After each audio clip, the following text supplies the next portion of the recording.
One of the questions that we get a lot here at Enterprise Connect is, what do I do if I need to upgrade an existing legacy system? And I think that's a question best answered by an expert, someone in the know, someone like my guest, Mr. Robert Viz. He is the CEO of MessageBird. Thank you, Robert, for taking the time to speak with us. Great to be here.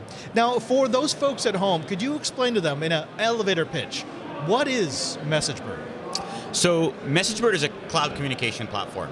And what that basically means is that our infrastructure is built in the cloud, so it's very scalable, multiple points of presence all around the world, so latency is very little, and we have APIs on our infrastructure. So if you want to integrate SMS or voice or SIP trunking, we have APIs for that in order to enable those type of communications for enterprises. Right. Now, the API ecosystem has become incredibly important for those customers who are looking for pure play partners. They want to be able to dynamically size their infrastructure. They want to be able to add and remove services as necessary. What does MessageBird do to accommodate those types of customers? Well, I mean, the interesting thing about APIs is obviously that, like, if you have an on-prem solution or like a legacy type software, then there's not a lot of flexibility.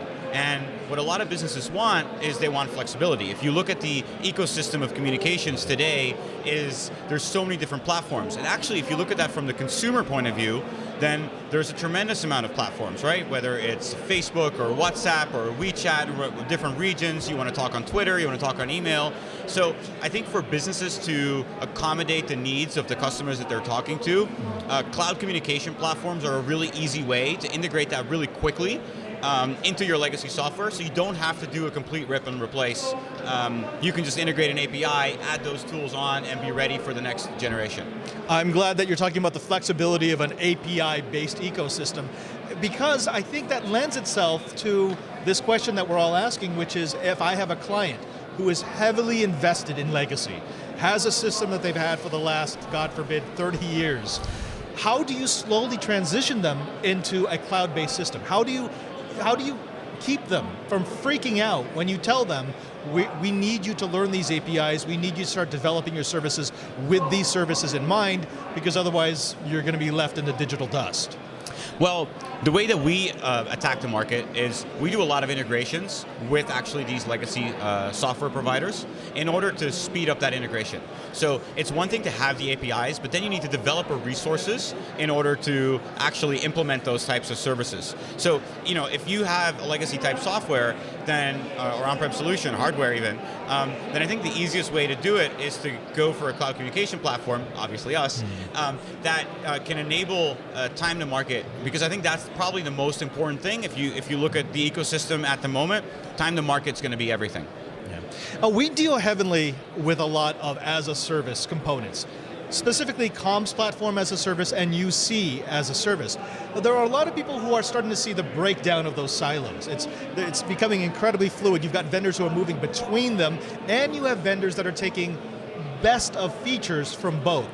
How do you see that playing out over the next year or so? I would say the next year or so is maybe a little bit too early. I think if I look at the ecosystem in the next couple of years, then I think those platforms will converge more and more.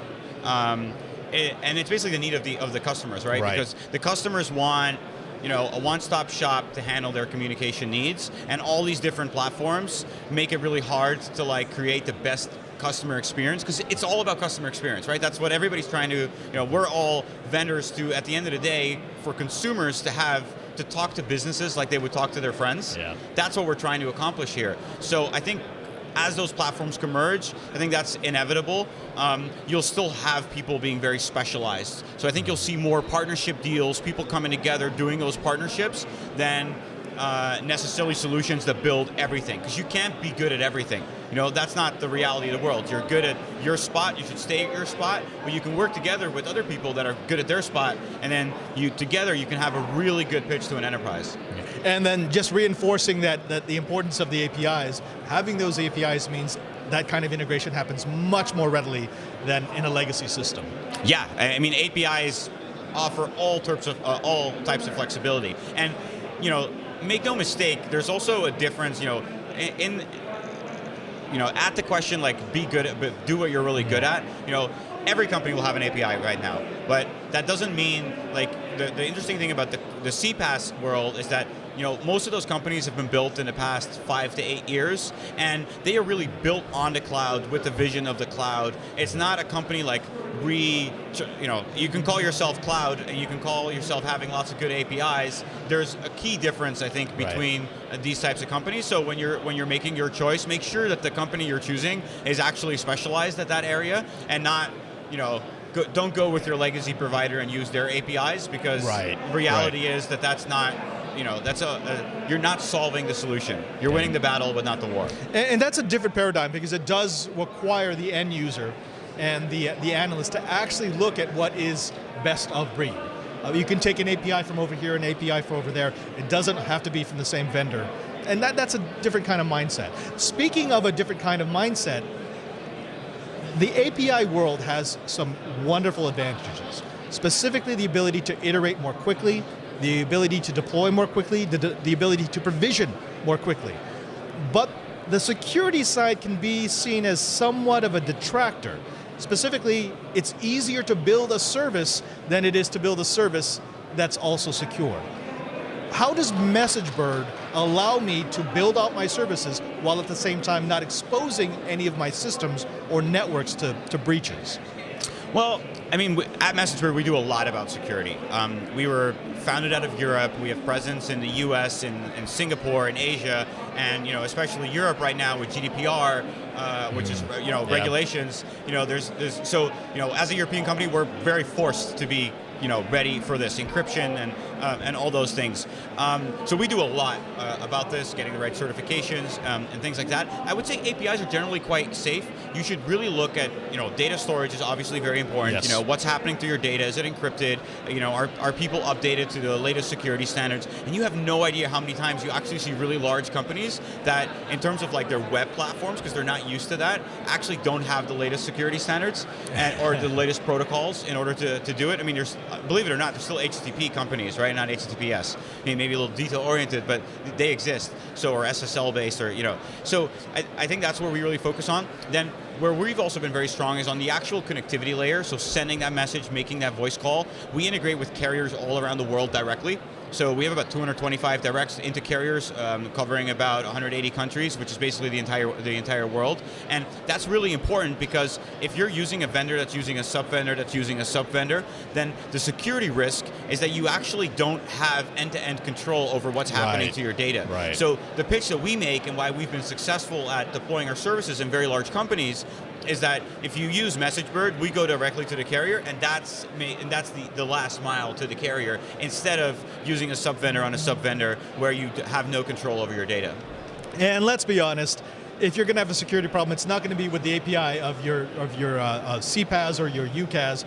It's going to be because a lazy engineer dropped a lot of your data into an unencrypted, unsecured S3 box. Yes. Yeah. or they use email to send things Okay. That's an entirely different conversation.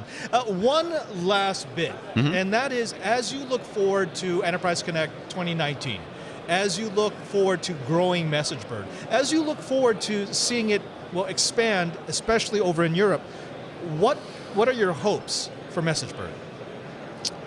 That's a good question. I mean, we've been very fortunate. We've been growing very, very rapidly. Our North American market's the fastest growing market right now. We really see, a lot of need for enterprises to use our services. We've had a sweet spot in enterprises looking to go international. So there's a lot of domestic players here, especially at Enterprise Connect, that are very focused on the North American market, but companies are globalizing, and they have customers all over the world. That's where we've been very fortunate. We're really, really good at that. So I think we'll continue to do what we do and make more alliances with companies that are here, and it's a great show, and happy to be here. We have been speaking with Robert Vizzi, is the CEO of MessageBird. Robert, if you could please tell our audience where they can find you, where they can find MessageBird, where they can find out more information about your APIs. Great. So we're a SaaS platform, so it's all about online onboarding. So you can go to our website, messagebird.com. There you can find all sorts of information. You can reach out to our sales teams, you can send us an email, you can call our customer support.